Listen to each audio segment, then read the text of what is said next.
Hello बच्चों, welcome back to my class. आज हम कक्षा 7वीं का 8वां अध्याय पढ़ेंगे। ठीक है, क्या है अध्याय का नाम? राशियों की तुलना।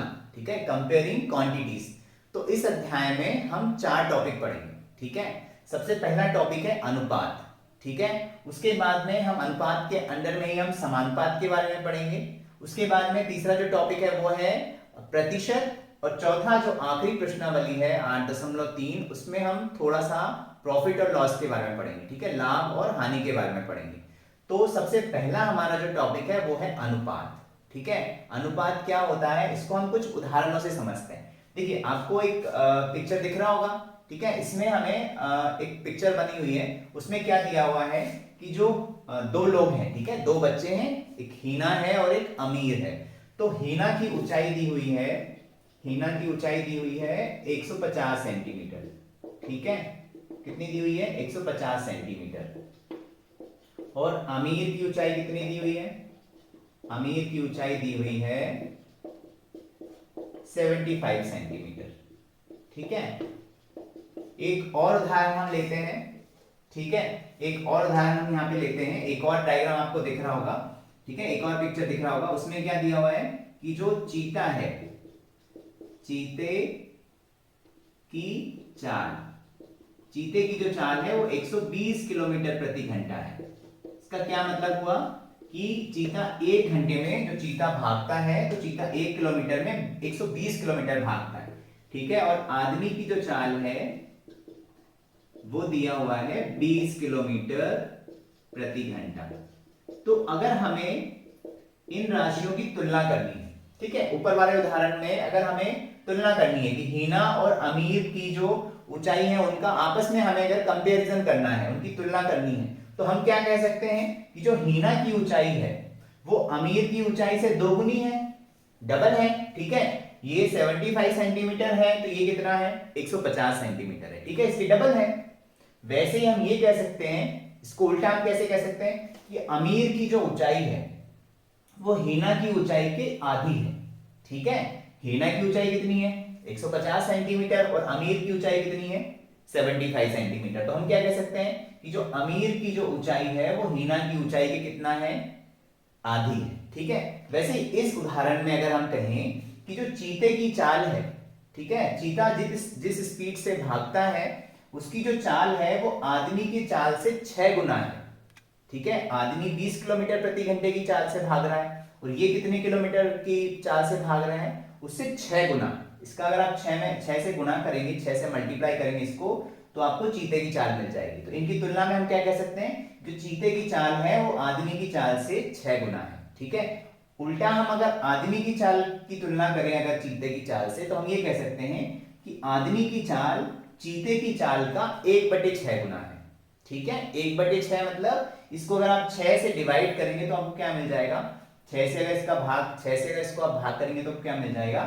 आदमी की चाल मिल जाएगी। ठीक है, तो इस तरीके से हम दो राशियों की तुलना कर सकते हैं। ठीक है, जब भी हम दो राशियों की तुलना करेंगे तो एक सबसे इंपॉर्टेंट बात जो हमें ध्यान में रखनी है कि दोनों राशियों की जो इकाइयां हैं जिसमें हम उनको नापते हैं, मापते हैं या मेजर कर रहे हैं वो सेम होनी चाहिए। अगर ये सेंटीमीटर में है तो ये भी सेंटीमीटर में होनी चाहिए। अगर 1 सेंटीमीटर में है 1 मीटर में है तो तुलना हो ही नहीं सकती। भाई 1 सेंटीमीटर में 1 मीटर में हम कैसे बता सकते हैं कौन सी कितने गुना है? ठीक है, ये किलोमीटर प्रति घंटा में है, अगर ये मान लीजिए मीटर प्रति घंटा में हो जाए तो हम उसकी तुलना नहीं कर सकते। तो जो इकाई होती है, जो मापने की इकाई है, हम उन राशियों को जिस भी इकाई में मापते हैं वो जो मापने की इकाई है वो सेम होनी चाहिए, तभी हम उनकी तुलना कर सकते हैं। ठीक है, अब इनको हम कैसे दर्शाते हैं? मान लीजिए ये हमें दो चीजें दी हुई हैं। ये एक उदाहरण है, इसमें हीना और अमीर की ऊंचाई दी हुई है। तो हम इनको ऐसे लिख सकते हैं। ठीक है, हीना की ऊंचाई, ठीक है, की तुलना जब हम करते हैं तो इसको अनुपात से दर्शाते हैं। ठीक है, हीना की ऊंचाई, ये जो चिन्ह है, ये जो दो बिंदु लगाते हैं हम इसको बोलते हैं रेशो। इंग्लिश में बोलते हैं इसको रेशो, ये रेशो का साइन है। हिंदी में इसको बोलते हैं अनुपात। ठीक है, अनुपात मतलब उनका तुलना करना, उनका कंपैरिजन करना। रेशो का मतलब उनकी हमें तुलना करनी है। तो हीना की ऊंचाई का अनुपात हम किससे निकालें? अगर अमीर की ऊंचाई से। ठीक है, हीना की ऊंचाई का अनुपात अगर हम अमीर की ऊंचाई से निकालें तो हीना की ऊंचाई कितनी है 150 सेंटीमीटर और अमीर की ऊंचाई कितनी है 75 सेंटीमीटर। ठीक है, इसको भिन्न के रूप में इस तरीके से भी लिख सकते हैं। ठीक है, ये तुलना करना हो गया हीना की ऊंचाई और नीचे क्या आ गया अमीर की ऊंचाई। तो ये हुआ अनुपात के रूप में दर्शाना और इसको हम भिन्न के रूप में ऐसे लिख सकते हैं। इन दोनों का एक ही मतलब है। ठीक है, अनुपात का चिन्ह होता है, ये अनुपात का चिन्ह होता है और ये भिन्न संख्या में हम ऑलरेडी पढ़ चुके हैं, भिन्न संख्या को ऐसे ही दर्शाते हैं। ठीक है, तो इसको और क्या लिख सकते हैं, ये 75 डबल है इससे। ठीक है, तो क्या हो जाएगा ये 2:1 हो गया। ठीक है, 75 से ये कट जाएगा, डिवाइड हो जाएगा 2 बार और नीचे क्या बचेगा 1 बचेगा। तो इसको हम ऐसे लिख सकते हैं या ऐसे लिख सकते हैं। तो इसको हम करते हैं 2:1। ठीक है, 2:1, मतलब जो हीना की ऊंचाई है वो अमीर की ऊंचाई से कितना गुना है, डबल है, 2 गुना है। तो इस तरीके से हम दो राशियों का अनुपात निकाल सकते हैं और अनुपात को लिखने के लिए इस चिन्ह का उपयोग करते हैं। ठीक है, वैसे ही अगर हमें अमीर की ऊंचाई का अनुपात निकालना है हीना की ऊंचाई से, ठीक है, हमें अमीर की ऊंचाई का अनुपात निकालना है हीना की ऊंचाई से, तो क्या होगा, ऊपर क्या आ जाएगा कि अमीर की ऊंचाई हमने ऊपर ली है। ठीक है, इससे तुलना कर रहे हैं हम, अमीर की ऊंचाई की तुलना हम किससे कर रहे हैं, हीना की ऊंचाई से। तो अमीर कितना है 75 सेंटीमीटर और ये कितना है, हीना कितनी लंबी है 150 सेंटीमीटर। तो ये कितना आ जाएगा, इसको मैं यहाँ छोटा लिख देता हूँ। ठीक है, ये कितना आ जाएगा 1:2। ठीक है, ऊपर 75 से डिवाइड हो गया तो 1 आया और ये इससे डिवाइड हो गया तो 75 से डबल कितना होता है 150, 150। तो ये कितना आ गया 1:2। तो इस तरीके से हमने क्या निकाला कि जो अमीर की ऊंचाई है वो हीना की ऊंचाई के 1:2 है।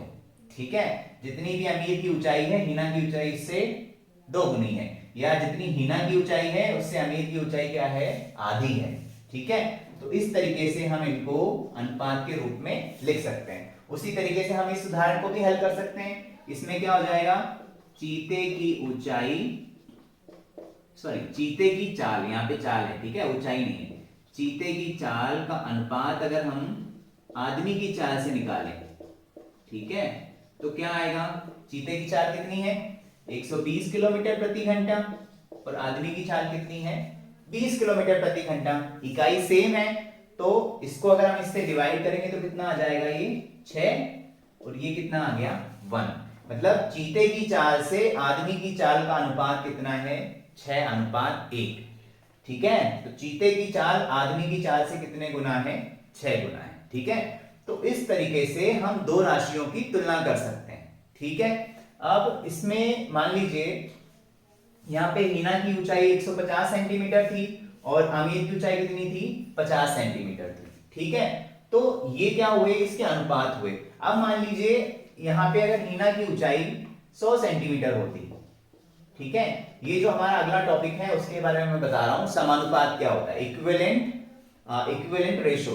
ठीक है, तो मान लीजिए हीना की ऊंचाई अगर 100 सेंटीमीटर हो, हीना की ऊंचाई अगर 100 सेंटीमीटर होती, ठीक है, और जो अमीर है उसकी ऊंचाई, अमीर की ऊंचाई मान लीजिए 50 सेंटीमीटर होती, तो भी इनका रेशो कितना आता, अगर हम अनुपात निकालते हीना की ऊंचाई और अमीर की ऊंचाई का अगर अनुपात निकालते तो क्या आता 100:50, तो ये कितना आ जाता 2:1। ठीक है, मतलब क्या हुआ, ऊंचाई तो अलग अलग है, ठीक है, राशियां अलग अलग हो सकती हैं, लेकिन कई बार राशियां अलग अलग होने के बाद में भी उनका अनुपात क्या होता है, सेम होता है। ठीक है, तो ऐसी राशियों को, इसको क्या कहते हैं, इन अनुपातों को क्या कहते हैं, समानुपात कहते हैं। ठीक है, इक्विवेलेंट रेशो। तो समानुपात क्या होता है, समानुपात मतलब उसका कुछ भी वैल्यू हो, राशियों की वैल्यू कुछ भी हो, लेकिन उनका जो अनुपात है, ठीक है, उनका जो अनुपात है अगर वो सेम रहे तो उसे कहते हैं समानुपात। तो समानुपात को समझने के लिए हम कुछ एग्जाम्पल देखते हैं। जैसे एक आपको एक डायग्राम दिख रहा होगा, ठीक है, एक पिक्चर दिख रही होगी, उसमें एक मकान बना हुआ है और वहां पे मकान के सामने माँ खड़ी हुई है। ठीक है, उस मकान में जो माँ रहती है वो खड़ी हुई है। तो इसमें हमें मान लो अनुपात निकालना है कि जो मकान की ऊंचाई है, ठीक है, मकान की ऊंचाई और माँ की ऊंचाई, ठीक है, इनका अनुपात निकालना है कि भाई मकान की जो ऊंचाई है और माँ की जो ऊंचाई है उसका हमें पिक्चर बनाना है, ठीक है। तो एक्चुअल में मकान की ऊंचाई और माँ की जो ऊंचाई का अनुपात है, हम जो पिक्चर बनाएंगे, ठीक है, ये फिट में होगा। भाई मान लीजिए मकान जो है, मकान की हाइट जो है वो हम मान लेते हैं कि 20 फीट है, ठीक है, 20 फीट का मकान है, उसकी हाइट 20 फीट है और माँ की ऊंचाई जो है वो 5 फीट है, ठीक है। तो इनका अनुपात क्या हो जाएगा, क्या अनुपात हो जाएगा, माँ की ऊंचाई और मकान की ऊंचाई का अनुपात कितना हो गया, 20:5 हो गया, कितना आएगा ये, 4 आएगा, ठीक है। क्योंकि माँ की जो, मकान की जो ऊंचाई है वो 20 फीट है और माँ की जो ऊंचाई है वो 5 फीट है, तो इनका अनुपात कितना आ गया, 4:1 आ गया, ठीक है। मकान की ऊंचाई माँ की ऊंचाई से कितना है, 4:1 है। अब मान लीजिए इसको हमें पेपर पे दर्शाना है, ठीक है, हमें एक पिक्चर बनानी है, तो हम पिक्चर पे फिट में तो बना नहीं सकते, ठीक है, फिट तो बहुत बड़ी इकाई होती है, तो हम क्या करेंगे, उसमें मकान को सेंटीमीटर में दर्शाएंगे, ठीक है, और माँ की ऊंचाई को भी सेंटीमीटर में दर्शाएंगे। तो अगर हम इस अनुपात को सेम रखें कि हम जो भी हम फोटो बनाएंगे या पिक्चर बनाएंगे, तो फोटो में या चित्र में, ठीक है, चित्र में मकान की ऊंचाई, चित्र में मकान की ऊंचाई और चित्र में माँ की ऊंचाई, इसको अगर हम मान लीजिए चित्र में मकान की ऊंचाई को हम 20 सेंटीमीटर ले लें और माँ की ऊंचाई को 4 सेंटीमीटर ले लें, ठीक है, तो क्या आएगा इसका अनुपात, सॉरी इसको 5 सेंटीमीटर ले लेते हैं, ठीक है, तो क्या आएगा, 4:1, ठीक है। मतलब अगर हमने दो अलग अलग राशियों को लिया, ये फीट में थी, ये सेंटीमीटर में थी, लेकिन इनका अनुपात क्या है, सेम है, ठीक है, उनका अनुपात क्या है, सेम है, तो ऐसे अनुपातों को क्या कहते हैं, समानुपात कहते हैं, ठीक है, इक्विवेलेंट रेशियो। एक और उदाहरण हम लेते हैं, जो हमारे देश का तिरंगा होता है, ठीक है, हमारा जो तिरंगा झंडा है उसकी जो बनावट होती है, ठीक है, उसकी ऊंचाई, उसकी जो चौड़ाई है और मतलब उसकी जो लंबाई और चौड़ाई है, उनका एक फिक्स अनुपात है, ठीक है, सारे तिरंगे उसी अनुपात में बनाए जाते हैं, उनका साइज बड़ा छोटा हो सकता है, ठीक है, कोई तिरंगा बहुत बड़ा होता है, कोई तिरंगा बहुत छोटा होता है, ठीक है, पॉकेट में भी तिरंगा लगाते हैं तो छोटा भी तिरंगा हो सकता है, बहुत बड़ा तिरंगा भी हो सकता है, तो उनके बीच का जो अनुपात है, अनुपात मतलब उसकी जो लंबाई है, ठीक है, तिरंगे की जो लंबाई है और जो चौड़ाई है, उनके बीच का जो अनुपात होता है वो हमेशा 1.5/1 होता है, ठीक है, मतलब जितनी भी लंबाई होगी, चौड़ाई जो होगी उससे उसकी जो लंबाई होगी, ठीक है, जितना वो लंबा होगा उसकी जो चौड़ाई होगी उससे उसका अनुपात कितना होगा, 1.5/1, ठीक है। तो सारे के सारे तिरंगे इसी अनुपात में बनाए जाते हैं, ठीक है, तो सारे तिरंगों के बीच का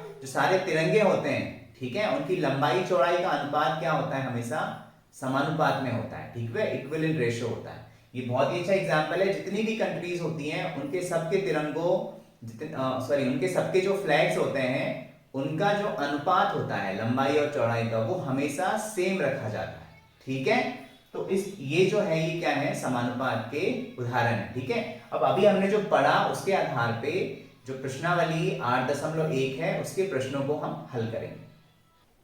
अब अभी हमने जो अनुपात के बारे में पढ़ा उसके आधार पे हम प्रश्नावली 8.1 के प्रश्नों को हल करेंगे, ठीक है। पहला प्रश्न दिया हुआ है अनुपात ज्ञात कीजिए, हमें 4 प्रश्न दिए हुए हैं, ठीक है, इन चारों प्रश्नों में हमें अनुपात निकालना है।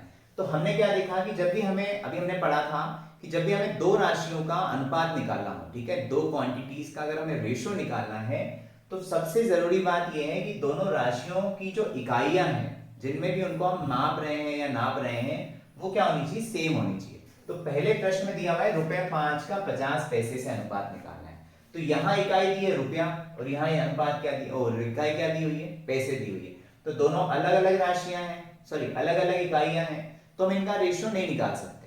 तो सबसे पहले तो हमें क्या करना पड़ेगा, इनको एक ही इकाई में बदलना पड़ेगा, मतलब या तो हम इसको, ये जो रुपए हैं इनको पैसे में बदलें, या जो पैसे दिए हुए उसको रुपए में बदलें, तो हम क्या कर सकते हैं, फिर उनका अनुपात निकाल सकते हैं। तो देखिए रुपए को पैसे में बदलना आसान है, क्या लिख सकते हैं हम, ₹5 बराबर हम क्या लिख सकते हैं, भाई 1 रुपए में कितने पैसे होते हैं? 100 पैसे होते हैं। तो रुपए 5 बराबर कितने पैसे हो जाएंगे? 500 पैसे हो गए। ठीक है, बराबर कितना आ गया? 500 पैसे आ गए। ठीक है, रुपए 5 बराबर क्या आ गए? 500 पैसे आ गए। 1 रुपए की जगह हमने 100 पैसे रख दिए, तो 5 रुपए बराबर 500 पैसे हो गए। तो अनुपात क्या होगा? हम अनुपात कैसे निकालेंगे? 5 रुपए का रुपए 5 अनुपात 50 पैसे। ठीक है, अभी हमने निकाला कि रुपए 5 बराबर कितने पैसे हैं? 500 पैसे हैं। ठीक है, और यहां पर भी क्या है? 50 पैसे हैं। ठीक है, तो ये कितना हो गया? 500 बटे 50 कितना हो जाएगा? 500 को अगर आप 50 से भाग करेंगे तो 10 गुना होगा। ठीक है, अनुपात 1। ठीक है, तो अनुपात क्या आ गया दोनों का? 50 पैसे और 5 रुपए और 50 पैसे का अनुपात कितना आ गया? 10:1 आ गया। ठीक है, अनुपात की कोई इकाई नहीं होती। ठीक है, अनुपात केवल तुलना करते हैं। देखो ऊपर भी पैसे थे, नीचे भी पैसे थे, तो पैसे से पैसे में भाग चला गया। मतलब हम ये समझने के लिए कह सकते हैं कि पैसे से पैसा क्या हो गया? कैंसिल हो गया। तो क्या बचा? सिर्फ 10:1। ठीक है, अगर हम इसको रुपए में बदलते तो भी हमें अनुपात यही मिलता, पर हमें इकाई सेम करनी है। ठीक है, एक और उदाहरण हमारे पास में ये दिया हुआ है, 15 केजी बराबर 210 ग्राम। 15 किलोग्राम का 210 ग्राम से हमें अनुपात निकालना है। तो 15 किलोग्राम को हम क्या लिख सकते हैं? 15 के का मतलब हम पढ़ चुके हैं। ठीक है, इससे पहले जब हमने भिन्न संख्याएं पढ़ी थी उसमें भी हमने इकाइयों को एक इकाई से दूसरे इकाई में परिवर्तित करना देखा था। तो 1 किलोग्राम मतलब क्या होता है? के का मतलब ही होता है 1000। ठीक है, के का मतलब क्या होता है? 1000। किलोग्राम का मतलब हुआ 1000 ग्राम। ठीक है, तो जहां के है वहां हम क्या कर देंगे? 1000 लिख देंगे। ठीक है, तो के की जगह 1000, क्या बच गया? ग्राम। तो 15 किलोग्राम किस में बदल गया? ग्राम में बदल गया। कितने ग्राम आ गए? 15,000 ग्राम। अब हमें अनुपात निकालना है, तो ये भी ग्राम में है, ये भी ग्राम में है, तो अनुपात क्या आ जाएगा? अनुपात बराबर 15 किलोग्राम का 210 ग्राम से। ठीक है, तो ये कितना हो गया? 15,000, ठीक है, बटे में 210। ठीक है, ऊपर भी किलोग्राम, सॉरी ऊपर भी ग्राम हो गया, ये ग्राम हो गया, और ये भी क्या है? ग्राम। तो ग्राम से ग्राम कैंसिल हो गया। अब इसका इसमें भाग दे दीजिए। ठीक है, तो ये 0 से 0 कट गया, फिर ये किससे कट जाएगा? 5 से। ठीक, सॉरी 3 से। ये कितनी बार जाएगा? 500, ये 7, तो कितना आ गया? 500:7। ठीक है, इनका क्या अनुपात आ गया? 500:7। ठीक है, दोनों का अनुपात कितना है? 500/7। ठीक है,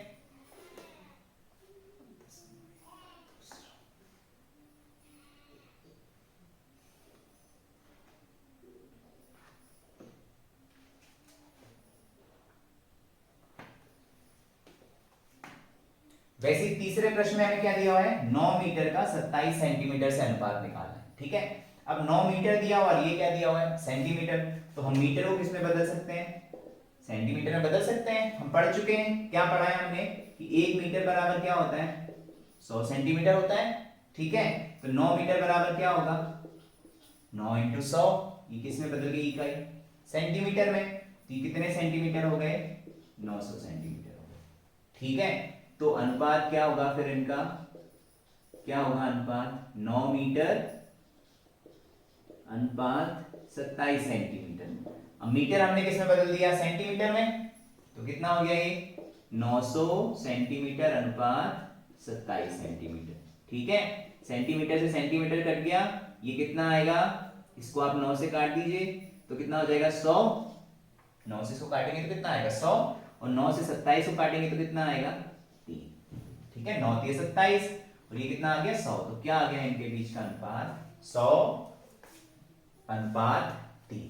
ठीक है, वैसे इसका आखिरी प्रश्न क्या है? कि 30 दिनों का 36 घंटे से अनुपात निकालिए।